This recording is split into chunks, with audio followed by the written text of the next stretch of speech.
ఒక్క ఫ్రేమ్లోనే వచ్చారు. I think భారతీయుడు 3లో ఎక్కువసేపు వస్తారు అనుకుంటా. సిద్ధార్థ్ చాలా బాగా చేశారు.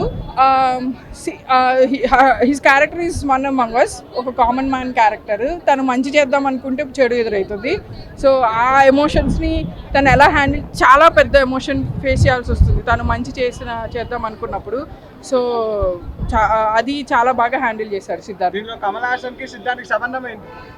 సారీ, సంబంధం అంటే ఎలా సంబంధం? కమల్ హాసన్ ఇండియన్ భారతీయుడు అని ఆల్రెడీ 1లో ఉంది కదా, ఇండియన్ 1లో, అదే కమల్ హాసన్ గారు. సిద్ధార్థ్ మనలాంటి common man who wishes that corruption should end, and Kamal Haasan గారు కావాలి అని కోరుకునే క్యారెక్టర్. మన ట్రైలర్లో ఏదైతే చూపించారో అదే. He's not related. సాంగ్స్ ఎలా ఉన్నాయండి? సాంగ్స్ చాలా బాగున్నాయండి. నేను ఐ డోంట్ వాంట్ భారతీయుడు 1తో అయితే కంపేర్ చేయకూడదు, అది ఇంకా మాస్టర్ పీస్. అది ఒక వండర్, దాంతో కంపేర్ చేయకూడదు. బట్ సాంగ్స్ బాగున్నాయి. I was moving for every beat, every సాంగ్కి నేను ఐ వాజ్ హమ్మింగ్. క్వశ్చన్స్ అడుగుతారా? సో మూవీ చాలా బాగుంది. సో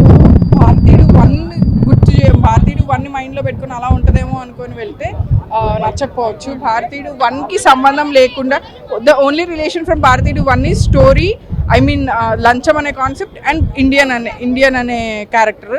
అది లేకుండా మీరు వస్తే చాలా బాగా నచ్చుతుంది. The emotional connect I had was చాలా, శంకర్ గారి స్టోరీ టెల్లింగ్ హ్యాట్స్ ఆఫ్, చాలా నచ్చింది. క్రిస్టల్ క్లియర్గా కాన్సిక్వెన్సెస్ ఎలా ఉంటాయి మంచి చేస్తే అనేది బాగా చూపించారు. అవినీతి అనేది మనలో ఎలా న్యాచురల్గా ఉందనేది చూపించారు. కమల్ హాసన్ గారి యాక్టింగ్ చాలా బాగుంది. ఇప్పుడు కమల్ హాసన్ గారిని ఫస్ట్ మూవీలో చూసినప్పుడు ఈవెన్ విత్ ఆల్ దోస్ ప్రాస్టిక్స్ ఆయన యాక్టింగ్ కనిపించి మనకు బాధేస్తుంది. ఇందులో కమల్ హాసన్ గారు ఏడ్చినప్పుడు కూడా మనకు బాధేస్తుంది. చాలా బాగుంది. Part 1 is masterpiece. It's one of the wonders of Indian cinema. అది దీంతో కంపేర్ అంటే అది దేంతోనూ కంపేర్ చేయలేము. This is entirely different movie. Bharateeyudu 3 వస్తే ఇంకా బాగుంటుంది. సాంగ్స్ బాగున్నాయి. లైక్ ఐ సెడ్, ఎవరికి వాటి యూనిక్గా బాగున్నాయి. సిద్ధార్థ్ గారి యాక్టింగ్ చాలా బాగుందండి. అంటే ఫస్ట్ ఆయన మనలో ఒక తోటి కామన్ మ్యాన్ ఎలా అయితే ఫేస్ చేస్తాడో struggles, he's a do gooder, he's a YouTuber.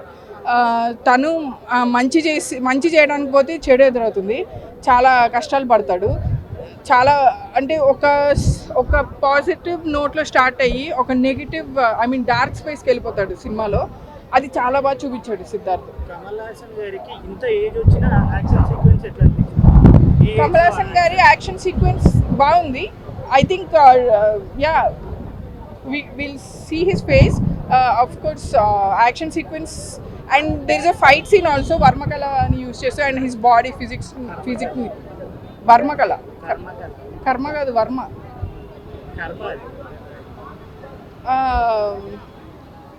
Varmakala ni use chestu ఒకటి ఉంది. సో ఆ సీక్వెన్స్ చాలా బాగుంది. సో ఆయన నుంచి 6 ప్యాక్ ఎలా తీసుకోగలిగారు? ఆయన నుంచి 6 ఉంది కదా. ఇప్పుడు మనం సోషల్ మీడియాలో చూస్తాం, నార్మల్ పీపులే 80 తర్వాత మొదలెట్టి 100కి 6 ప్యాక్స్ ఉమెన్ అందరూ చేస్తున్నారు.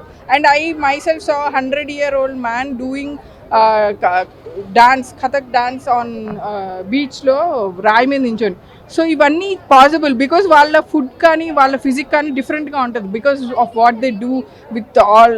వాళ్ళ లైఫ్ మొత్తం చేసింది ఏదైతే ఉంటుందో దాన్ని బట్టి వాళ్ళు చేస్తారు. వాళ్ళ బాడీ అలా ఉంటుంది. 4 out of 5.